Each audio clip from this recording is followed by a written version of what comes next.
Shit, I didn't been there. So it's always a good time when you're there. Shit. Telling you, better believe it. I just wanted to get it going, man. I wrote down stuff so I don't be scrambling because I only got 10 minutes. Yeah, I saw it was looking good. It looked like they had dropped something in one of them states, right? Yeah. They dismissed some shit, right? Yeah. But man, it was weak anyway. It was weak. So, you know. You feel you got actually that appeal, bro? Yeah, my lawyer says it's looking good. You know, she believes a lot of stuff, believe in it, but there's other stuff that's done went on, man, during my whole trial before I had even went to trial. And that's the stuff I wrote down. That's the stuff I wrote down that I wanted you to get. So I'm gonna read it off, man. Okay, I'm listening. So you can have understand. You probably heard of some of this stuff, but I'm gonna start off by saying this. And these things I just wrote, so bear with me, man. My writing is terrible, but you'll get it.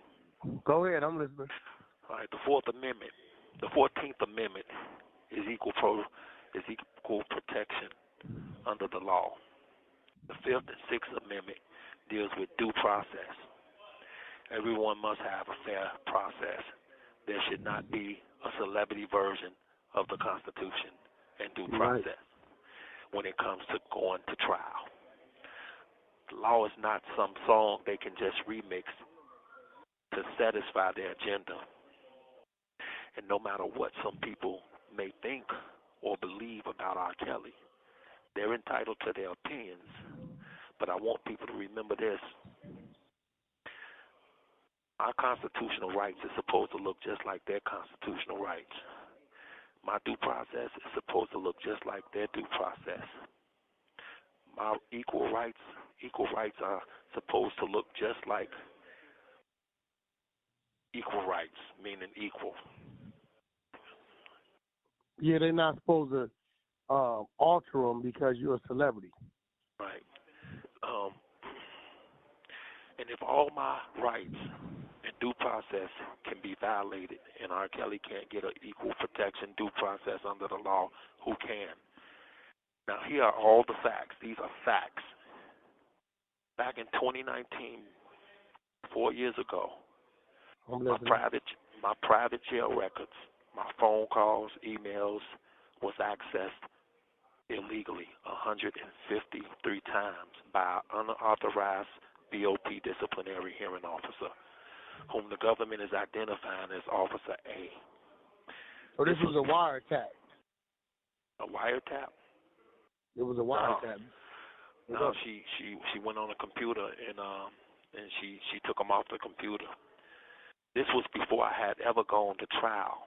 But while I was being held at the MCC in 2019 in jail, the BOP Officer A was illegally accessing all my phone calls and emails, and she was doing it for 6 whole months. Officer A, she also scanned 12 pages of my restricted jail records.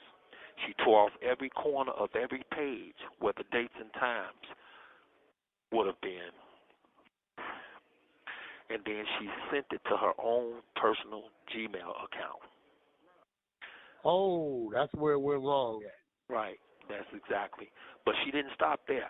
Officer A then sent all of my jail records to a blogger named Tasha K, who stated out of her own mouth that she shared my jail records with federal witnesses in my New York and Illinois case. She said it out of her own mouth, and it's out there on the podcast and everything. Now, Officer A violated policy and procedure, but once Tasha K sent those jail records of mine to federal witnesses, it became federal crimes. And Officer A became an accessory before the fact.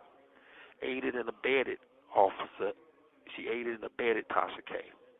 Officer A provided the tools for Tasha K to commit the federal crimes because Tasha K wouldn't have had my jail records to show federal witnesses if Officer A didn't give them to her.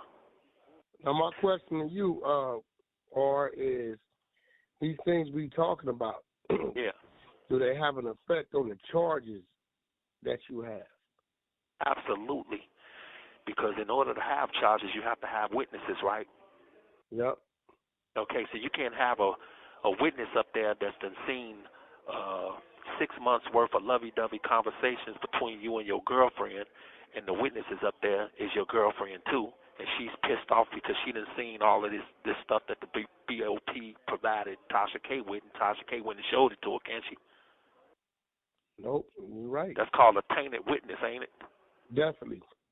Where if she wouldn't have seen those conversations and emails between me and my other girlfriend, I mean, should I be in here 30 years because I was being a player? Nah, definitely not. And I tell people that. I tell people all the time, I said, listen, every state got different laws. And whether it's distasteful for your own personal reason, if the law stipulates in states that they can consent themselves at certain ages, that's just what that is. Like, shit, that's the law. New York is 17, Jersey 16, Cali 18. I mean, different spots, different things.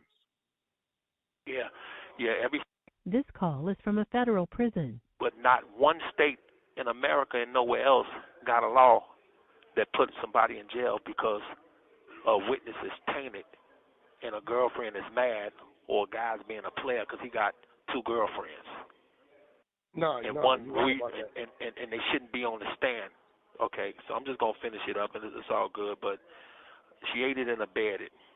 Okay, if they got you dead to the right or whatever they call it, then you shouldn't need a tainted witness that's been shown 6 months worth of jail records. You know, you don't need that, but that's what they needed, and that's what they did. And they knew this, though. They knew this. Absolutely, because here's the deal, bro. Hell, I'm gonna go off this paper. Hell with the papers. So here's the deal. 2019, this was reported. There was a search warrant done on this BOP officer, A. She was reported doing this in 2019. Now remember, I was in pretrial. I hadn't even gone to trial. This lady was reported to the point that they did a search warrant on her computer, her laptop computer, and found out that she indeed did this.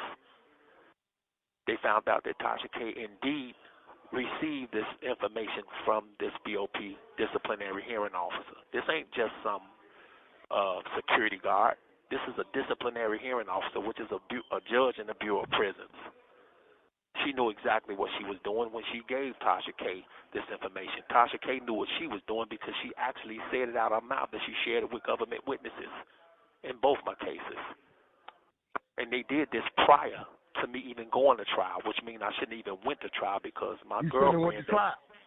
Exactly, because my girlfriend, who became the witness working with the government, she did it after she saw this information between me and another girl, bro. Now let's just keep this shit real, okay? This is common sense. This ain't nothing you got to go to school for. Everybody know what a scorned woman is, and somebody that's mad and will get up on the stand and say anything about you because they pissed off because they saw some lovey-dovey conversations between you and another woman. And they knew exactly what they was doing when they showed it to her because my girlfriend, this witness, was 90% of my case. Oh, yeah. So you see what I'm saying? Yeah, I get it. They needed to sway her. Exactly. She was all with me for 6 months after I got arrested. She was all on Facebook saying she's with me. I remember her. Okay. So that's what I'm saying. So how in the hell within 6 months do she change like that? She came to my, if this hang up, I'm going to call you right back, bro. Yeah, cool.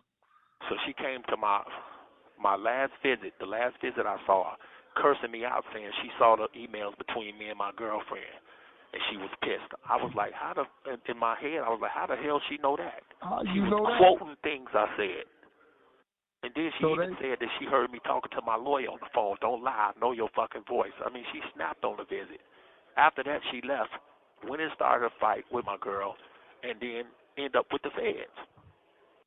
And then the feds got us to cooperate and fabricate and say the shit that they need. And then I didn't. I'm gonna call you right back. It's gonna hang up. All right, for sure.